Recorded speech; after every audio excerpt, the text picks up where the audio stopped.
कुठेतरी महाराष्ट्रातून धक्का बसेल का? पण भाजपला जवळपास फरकच पडत नाही की महाराष्ट्राला काय वाटतं, महाराष्ट्राचे तरुण तरुणी काय विचार करतात किंवा त्यांचं मन किती दुखावलं जाईल. असा हा काल जो रोड शो होती, काही घटना घडली. कदाचित अनेकदा रेल्वे थांबते पण BST थांबत नाही. ही अशी सेवा आहे.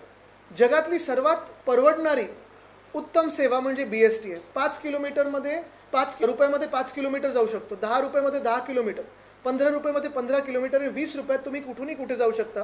अशी बस सेवा ही उद्धव साहेबांनी मुंबईत उपलब्ध करून दिली होती.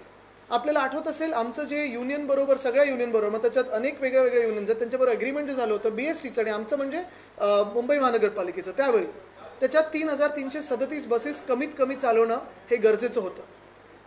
अर्थात सर्वात जास्ती पोचणारी, वेळेवर असणारी, सर्वात परवडणारी ही BST बस एकनाथ शिंदेने ठरवून मुंबईचं अर्थचक्र मारण्यासाठी, मुंबईची आर्थिक शक्ती मारण्यासाठी आता कमी करत केलेले आहेत. आज जर आपण पाहिलं तर साधारणपणे अजूनही मुंबईत 33 ते 35 लाखची रायडरशिप आपल्या BSTला आहे. 33 ते 35 लाख पर डे. आणि हे होत असताना मुंबईच्या बसेस 3500 वरनं जवळपास त्यांनी आता आणल्या आहेत 2500 वर. जर आपण पुढच्या काही काळात पाहिलं, जर हे सरकार असंच टिकलं, टिकू नये आणि टिकणार नाही पण टिकलं, तर मुंबईत पुढच्या वर्षी 250 बसेस होतील. आणि अतिशयोक्ती नाही, कारण आपण पाहतो की प्रत्येक बसची लाईफ सायकल असते. आत्ता मिनी बसेस बंद केलेल्या आहेत ऐन सणाच्या दिवशी. म्हणजे तुम्ही पहा मुंबईला कसं मारलं जातं आहे. एका बाजूला 2-2 मेगा ब्लॉक सणांच्या दिवशी, सणावारी, दुसऱ्याच वेळी म्हणजे आपली दिवाळी सुरू असताना ह्या बसेस, रायडरशिप कमी झालेली नाही, कारण ही सर्वात परवडणारी बस आहे. आणि त्याच्यात 33 ते 35 लाख लोक, अजूनही लोक त्याच्यात येत आहेत, पण गच्च भरलेले, जॅम झालेले, पण बसेस कमी करतात. आपल्याला आठवत असेल आम्ही आमचं धोरण स्पष्ट केलं होतं की 2027 पर्यंत उद्धव साहेबांनी जो निर्णय घेतला होता की मुंबई महानगरपालिकेतून BSTला मदत पोचवून, म्हणजे अर्थात मग सगळ्यांचे पगार वेळेवर देऊन, दिवाळीचे बोनस असतील, ग्रॅच्युइटी असेल, पेन्शन असेल, हे सगळं करून BSTसाठी आमचं जे विजन होतं ते साफ होतं. 10,000 इलेक्ट्रिक बसेस आम्हाला 2027 पर्यंत मुंबईत आणायच्या होत्या. आणि त्याच्यावर आम्ही सुरू पण केलेलं काम. 900 डबल डेकर बसेस इलेक्ट्रिक आणायच्या होत्या. काही 6-7 आपल्याला दिसतात होतं, पण आमचं सरकार पडलं आणि हे सगळं बंद झालेलं आहे. मुद्दा हाच राहतो की आज आपण पाहतोय कुठेतरी हे षडयंत्र दिसायला लागलेलं आहे की मुंबईतले रस्ते एक सुद्धा झाले नाहीत, घोटाळा, त्याच्यातून पैसे काढलेत. फुटपाथमध्ये घोटाळा, खड्डे तिथे पण आहेत. आज आपण पाहतोय तर रेल्वेमध्ये मेगा ब्लॉक होत आहे. बरं, हे रेल मंत्री की रेल मंत्री ते कळत नाहीत. रेल्वेच्या ॲक्सिडेंटच्या मागे ॲक्सिडेंट होतात. आणि मग लोकल एकदा अशी चालायला लागली की BSTला मारा. म्हणजे मुंबईची जी ताकद आहे, कष्टकरी मुंबईकर, दिवसरात्र मेहनत करणारा, घाम घालणारा मुंबईकर जो पब्लिक ट्रान्सपोर्टनी जातो, त्याला न परवडणाऱ्या कुठच्या तरी वेगळी प्रायव्हेट साधनं वापरण्यासाठी हे षडयंत्र, हे आम्ही बदलणार आहोत. पण हे आता जगात आणि देशात दिसायला लागलेलं आहे की मुंबईवर भाजप आणि एकनाथ शिंदेचा दुष्ट डोळा आहे आणि मुंबईला मारायला हे निघालेले आहेत. रविवारी विदेश मंत्री मुंबईत होते, त्यांनी असंच सांगितलं आहे की महाराष्ट्रात इन्व्हेस्टर यायचे आहेत, पण सेंट्रल आणि स्टेट अलाइन असतील तर इन्व्हेस्टर येतील. मला वाटतं नाही ते एवढं त्यांनी धमकी ते पहिलं चायनाला द्यावी.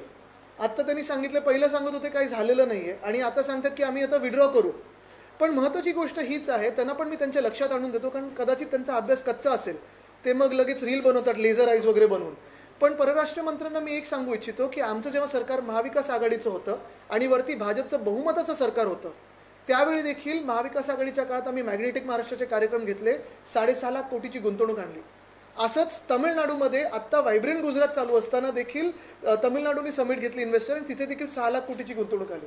पण ह्या भाजप प्रणित शिंदे सरकारमध्ये 1 रुपया देखील नवा आला नाही महाराष्ट्रात. वरती भाजपचं सरकार आहे, खालती देखील भाजपचं सरकार आहे. हिंदी में जानना चाहेंगे, आप टाटा एयरबस को लेकर आपकी तरफ से जो भी आरोप लगाए जा रहे हैं, फडणवीस का आरोप यह है कि आपकी तरफ से झूठ बोला जा रहा है. उन्होंने कुछ पुराने आर्टिकल्स का हवाला दिया, जबकि रतन टाटा की इच्छा थी कि वो मिहान होना चाहिए, ऐसी जानकारी नहीं. देखो, अभी उनकी इच्छा ये अगर व्यक्त कर रहे हैं, ये बहुत बुरी बात है, क्योंकि वो तो अभी नहीं रहे, तो उनके दिल में कुछ था ऐसे कहना. लेकिन एक बात है कि देवेंद्र फडणवीस साहब अगर विदर्भ के लिए भी अभी नहीं लड़ने वाले, नागपुर के लिए नहीं लड़ने वाले, तो फिर किसके लिए लड़ रहे? क्या वो ये नहीं चाहते थे कि वो प्रोजेक्ट नागपुर में आए? हमें पता है फडणवीस साहब महाराष्ट्र के खिलाफ कार्रवाई करते हैं, काम करते हैं, लेकिन ये भी अभी नागपुर के खिलाफ भी काम करने लगे फडणवीस साहब, और वहाँ प्रोजेक्ट नहीं आना चाहते, तो फिर कैसे चले गए सर? इसलिए नागपुर में भी परिवर्तन होगा। आप देखिए, नागपुर के लोगों को भी पता है कि ये एयरबस टाटा का प्रोजेक्ट फडणवीस साहब की सरकार और एकनाथ शिंदे जी की सरकार में ही गुजरात चली गई है, नहीं तो ये प्रोजेक्ट बिहार में आता। आप किस आधार पे कह रहे हैं कि फडणवीस और शिंदे की बुरी नजर, दुष्ट नजर महाराष्ट्र पर? मैंने यही कहा है, पिछले 2 सालों में अगर आप देखें तो हर एक जो जॉब अपॉर्चुनिटी या नए रोजगार की संधि महाराष्ट्र की तरफ आने वाली थी वो गुजरात भेजी गई है।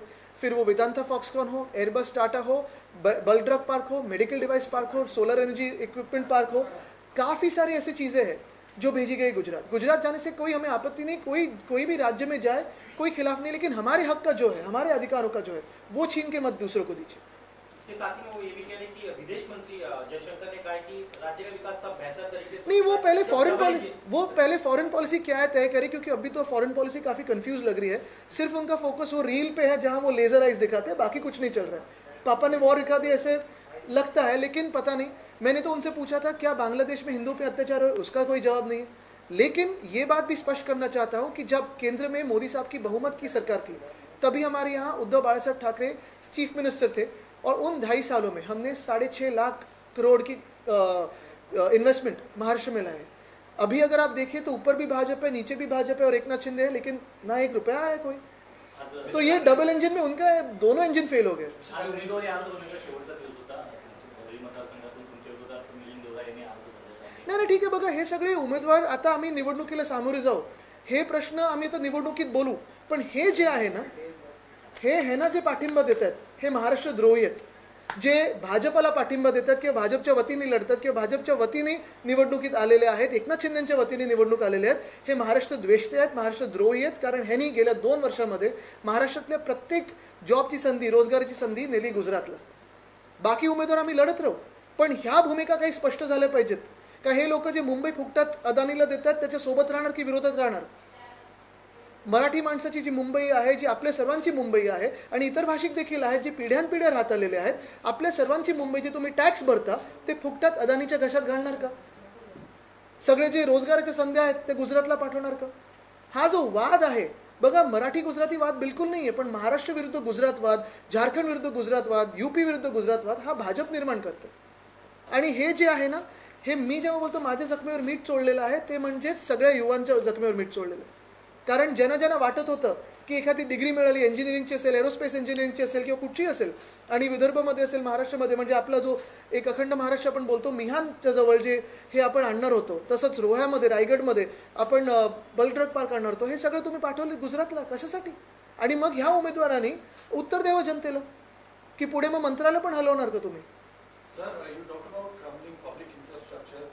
The government harps upon the fact that they have inaugurated projects like the Coastal Road or the Atal Setu. They said it was the NDA government that was creating obstructions as far as development projects are concerned. What is your stance? The man who is the illegal chief minister today is absolutely lying through his teeth, because he was the UD minister for the 2 years in our government. He was also looking into this project. So is he saying he's incapable, which I have already been saying? If you look at the projects he has handled, be it the northbound coastal road, it has been with him since 2014. Not a single pier cap has been put onto that northbound coastal road. Twice the contractors have changed, escalation has happened. He's as incapable as anyone can possibly be in the world.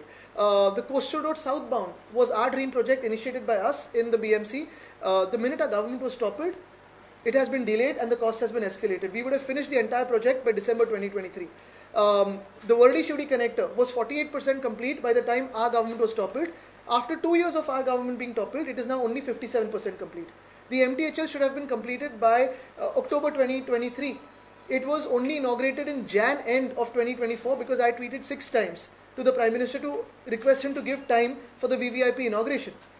Yet you see cracks on the ramps of the MTHL, you see cracks on the ramps of the new coastal road because there has been a fraud in that.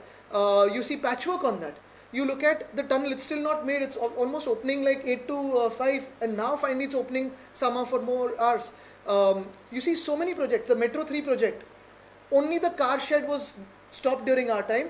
As soon as the government was changed, 6 months later the car shed was ready, so car shed isn't a problem. The line was never stopped in our time. In fact, the Metro Line 3, the work went on during COVID also. These guys have delayed it, the BJP and Eknath Shinde government has delayed it and has escalated the cost by 10,000 crores before our government was set in and later much more. We will be investigating all of these freely and fairly.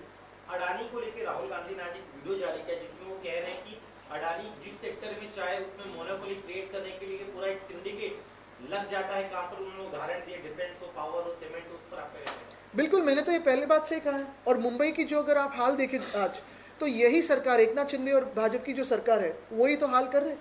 Mumbai लूटने का काम एकनाथ शिंदे और भाजपा करे। और यही मैं कहना चाहता हूँ कि मुंबई की जो आर्थिक ताकत है, वो आर्थिक ताकत हम और आप जो मुंबई कर है, आम मुंबई कर है, साधारण नागरिक है, वो है। मुंबई में लगभग 33 लाख से 35 लाख लोग हर दिन BST का इस्तेमाल करते हैं। और यही BST आज 2000 या 2500 बसेस पे है। हम चाहते थे और हमने काम भी शुरू किया था कि 2027 तक 10,000 इलेक्ट्रिक बसेस मुंबई में आए, BST के आए, क्योंकि BST 5 किलोमीटर 5 रुपये में जा सकते हैं, 10 रुपये में 10 किलोमीटर की जर्नी कर सकते हैं, 15 रुपये में 15 किलोमीटर, 20 रुपये में आप कहीं भी जा सकते हैं इलेक्ट्रिक AC बसेस में। 900 double decker electric buses Lana चाहते थे। ये मुंबई की ताकत है, ये साधारण नागरिक की ताकत है, और यही ताकत वो तोड़ना चाहते हैं, छीनना चाहते हैं। Sir, I have one question. You've already publicly announced at the Shivaji Park meeting that unemployment is going to be your biggest issue. Absolutely.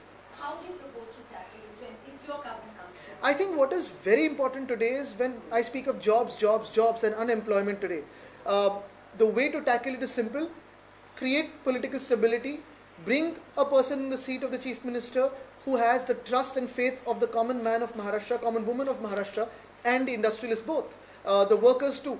We had brought that in. Uddhav Sahib Thackeray was one person who was trusted by farmers, by women, by youth, by students, by workers, by laborers, and by industrialists. That is why you saw a growth in the industrial prowess of Maharashtra during our time. Sir, Milind Devra, who already filed a nomination today from your constituency, in the entire rally, they were clearly talking about that the Worli MLA from the Worli was missing from last 5 years, and we will definitely bring the change. I think इन पे ज़्यादा ध्यान नहीं देता हूँ मैं जनता को जवाब देता हूँ, इनको जवाब नहीं देता. श्रीनिवास वर्धा यांनी तिकीट कापल्यानंतर आता म्हणतात की उद्धव ठाकरे माझ्यासाठी देव आहेत आणि परंतु एकनाथ शिंदे यांनी माझा घात केला. आता 2 वर्षांनंतर मला वाटतं अनेकांना कळेल आहे.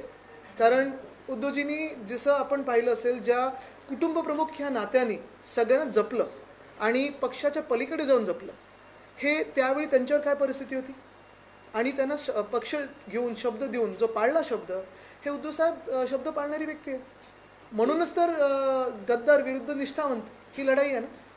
सर, आपकी सरकार में नवाब मलिक पर बहुत ही गंभीर आरोप लगाए थे, उनका नाता जो है दाऊद से जोड़ा गया था. आज नवाब मलिक महायुति का जो हिस्सा है और उनके AB फॉर्म से अपना नहीं, इस पे एकनाथ शिंदे जी जवाब दे, क्योंकि वो दाऊद के पार्टनर को गले नहीं मिल सकते थे, किसी जो दाऊद से संबंध है उसके बाजू में नहीं बैठ सकते थे. फिर इकबाल मिर्ची का क्या हुआ, फिर दाऊद के पार्टनर का क्या हुआ, ये एकनाथ शिंदे जवाब दे. क्योंकि ये सारी जो बातें उन्होंने की थी तब वो सिर्फ खुद के स्वार्थ के लिए थी और खुद को जेल में नहीं जाना था, इसलिए उन्होंने पलटी खाई, भाग के गए थे गुजरात. देवेंद्र फडणवीसांनी पत्र देखील दिलं होतं मागच्या वर्षी. एक मिनट, त्यांचा प्रश्न. श्रीनिवास वर्धा को अब अफसोस हो रहा है अपने कदम पर, वो कह रहे कि 2 साल बाद अभी बहुत सारे लोगों को अफसोस हो रहा है जाके, लेकिन अभी अभी समझ में आएगा कि उद्धव जी कैसे व्यक्ति है. देवेंद्र फडणवीसांनी पत्र देखील दिलं होतं त्या संदर्भात अजित पवारांना की नवाब मलिक यांना आपल्यासोबत येऊ. पहिल्यांदा एक DCM दुसऱ्या DCMने पत्र देतात. पण मी तुम्हाला परत एकदा सांगतो, माझी जी जुनी सवय आहे की आज मूळ मुद्दा हा आपला BST आहे, आणि BST हे आपण सगळे वापरणार आहोत. कितीही राजकारण झालं, कितीही कोणी उमेदवारीचा फॉर्म भरला, कोणी किती मोठ्या छोट्या ह्याच्यात कोणी नसतं, आम्ही सगळे उमेदवार आहोत, निवडणुका लढू. पण येणारं सरकार हे मुंबईला मारणारं नसावं. मुंबईचं हित असेल, महाराष्ट्राचं हित असेल, मग पुणे असेल, ठाणे असेल, नाशिक असेल, ग्रामीण पट्टा देखील असेल. कारण हे आपण पाहतोय एअरबस टाटाचं जे काल मीठ चोळण्याचा प्रयत्न झालेला आहे जखमेवर, ते भयानक आहे. धन्यवाद. हॅपी दिवाळी.